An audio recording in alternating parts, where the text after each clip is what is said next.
All right, now back to Senator Roland Gutierrez. After that heated exchange on the Senate floor, he shared an update on the legislation he's filed this session. The Democrat who represents Uvalde filed 21 pieces of gun reform related legislation in honor of the 21 lives lost in the Robb Elementary school shooting last May.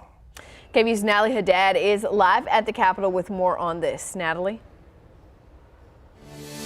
Ashley, Brian, Senator Roland Gutierrez was still reeling from what happened in the Senate chamber. By the time he came to talk to reporters, when he walked in, you could tell that he was still very upset about the exchange. Of course, we know that he has felt very passionately about the gun legislation he filed this session in honor of those lives lost.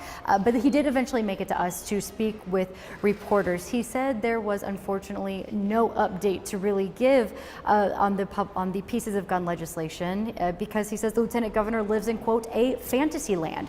Families from Uvalde and Santa Fe, parents who lost their children in those shootings joined the senator at his update, and one mother from Santa Fe agreed with Gutierrez's statement on the lieutenant governor and criticized Lieutenant Governor Dan Patrick for not pushing for legislation that would have allowed her access to her daughter's autopsy report after she died in the Santa Fe high school shooting. And Senate Bill 435 was our last-ditch effort to finally get some information on how our children died.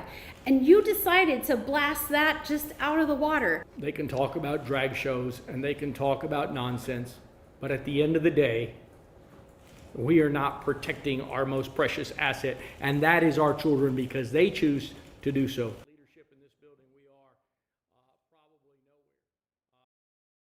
Folks are looking for. Now, Gutierrez and the families also said that the state is just focusing too much on what they believe are culture extremes rather than gun violence. Now, as far as that update, remember, all 21 pieces of legislation related to gun reform that Senator Gutierrez filed this session is stagnant.